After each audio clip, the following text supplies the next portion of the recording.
My self professor doctor Deepak Singh. आज का एक टॉपिक है, बहुत important topic, seamen culture and sensitivity. Seamen किसको बोलते हैं?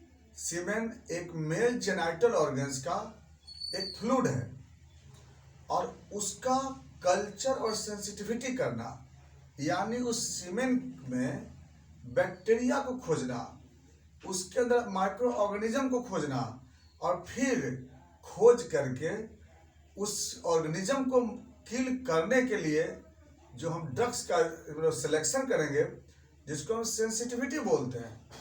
अब ये करते क्यों हैं, पहले उसके बारे में समझ लेते हैं।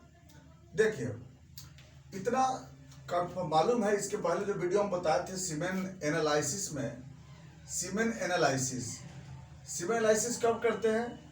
जब मेल इनफर्टिलिटी को जानने के लिए एंड प्लस सीमेन डोनेट करने के लिए, या फिर अलग कोई कंडीशन होती है, उस केस में हम लोग सीमेन एनालिसिस करते हैं। अगर किसी मेल में जेनाइटल ऑर्गन से अबनॉर्मल डिस्चार्ज होता है, चाहे वो डिस्चार्ज व्हाइटिश फॉर्म में है, ट्रांसपेरेंट फॉर्म में है, विस्कस फॉर्म में हो, चाहे किसी भी तरह से हो, तो अगर by the way genital tract से, जेनाइटल ऑर्गन से जब किसी तरह का अबनॉर्मल डिस्चार्ज हो रहा है, उस केस में, या फिर सेक्सुअल इंटरकोर्स के समय पेन होने पर, जेनाइटल ऑर्गन में दर्द होने पर, या फिर मैच्योरेशन के समय पेशाब करते समय जलन होने पर, या पेशाब करते समय कोई कनकनाहट जैसा होना, या फिर टेस्टिकुलर पेन होना। कभी कभी बहुत सारे मरीज होता है ना कि पेशाब करते समय दर्द होता है, सेक्सुअल इंटरकोर्स के समय भी टेस्टिकुलर पेन होती है, प्रोस्टेटिक पेन होता है, लोअर एब्डोमिनल पेन होता है। इस केस में प्लस अगर बाय द वे ऐसा कोई मेल जिसका जो इनफर्टाइल हो, जब उसका सीमेन एनालिसिस कराया गया है, उसके रिपोर्ट में स्टेनोस्पर्मिया है, यानी स्पर्म तो है लेकिन सब के सब मरे पड़े हैं, या फिर पायोएंजियोस्पर्मिया है, यानी उसमें क्या है, पस प्रेजेंट है।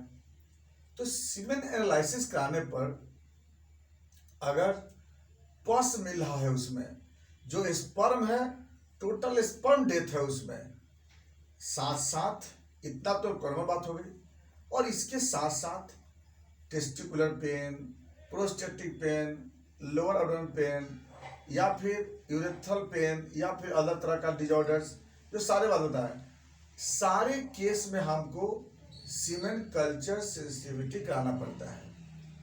इसको करने से, या तो इससे पहले भी आप सीमेन एनालिसिस करा लीजिए, और नहीं तो आप डायरेक्ट भी जो सिम्टम बताए हैं, जो सिम्टम्स अगर आ रहा है किसी पेशेंट में, तब भी हमें सीमेन का कल्चर सेंसिटिव कराना चाहिए।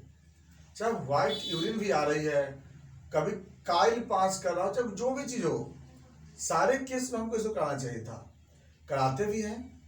अब तो ये तो हो गया मेरा एम कि हम दो केस में समझ में आ गया एम। एक तो सीमेन एनालिसिस में डिसऑर्डर होने पे पस मिल रहा हो, स्पर्म डेथ मिल रहे हैं, या फिर अदर कोई डिसऑर्डर सिम्टम बताओ इस केस में।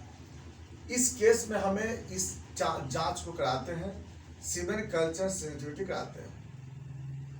चलिए अब बात करते हैं कि इसको कराने के लिए क्या क्या क्राइटेरिया होना चाहिए।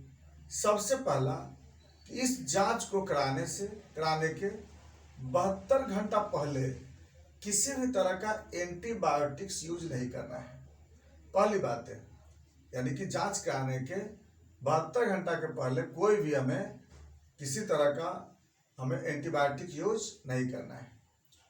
नंबर 2, इसके बाद हम लोग क्या करते हैं कि एक स्टेलाइज कंटेनर में बाय मास्टरबेशन प्रोसेस के द्वारा इस सीमेन को कलेक्ट किया जाता है।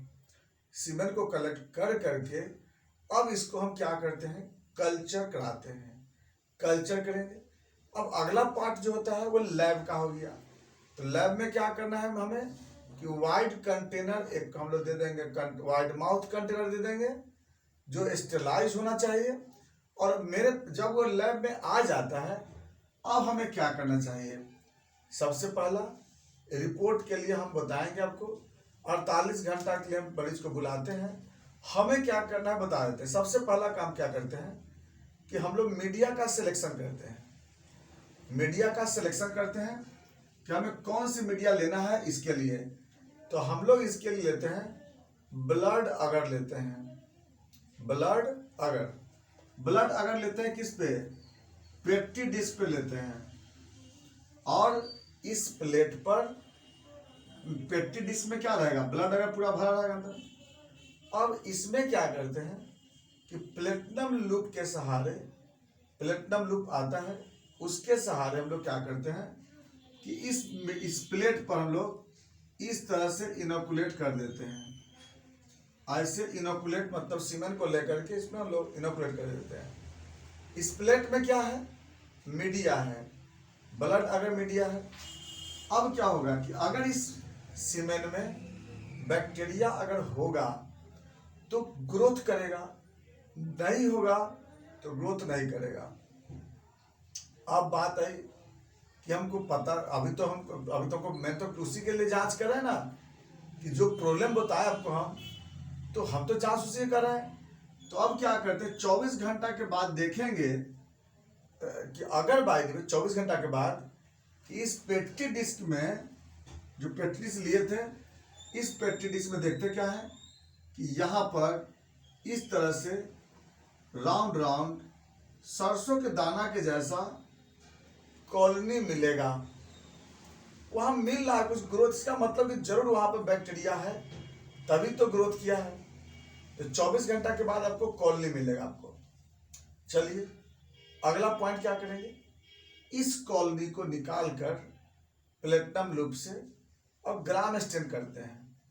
ग्राम स्टेन करने के लिए क्या बोले थे कि एक स्लाइड लेंगे हम लोग और इस स्लाइड पर हम लोग इसका स्मीयर बना करके इस तरह से एयर ड्राई करके 3 टाइम हीट फिक्स करके क्रिस्टल वायलेट ग्राम से सोल्यूशन, फिर decolourising agent stone free methyl alcohol और उसका सेफ्रॉन डाल करके और हम लोग इसको माइक्रोस्कोप में देख लेंगे कौन सा बैक्टीरिया है।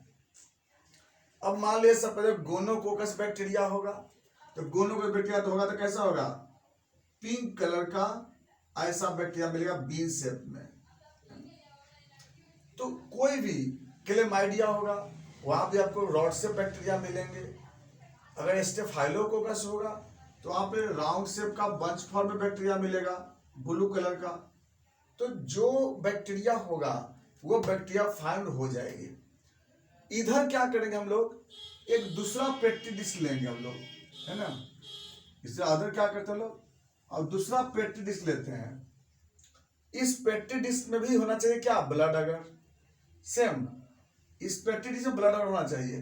अब क्या करेंगे कि इसमें क्या करते हैं, जो बैक्टीरिया को इसमें से कुछ 2-4 कॉलोनी को लेकर इसमें फैला देंगे और इस पे क्या करते हैं, हर 2 सेंटीमीटर के डिस्टेंस पर मेडिसिन का डिस्क को चिपका देंगे।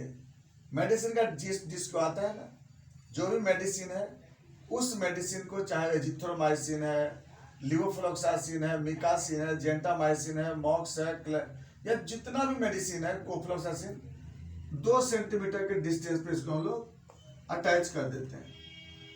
इसके बाद 24 घंटा के लिए फिर इसको इंक्यूबेटर में डाल देते हैं।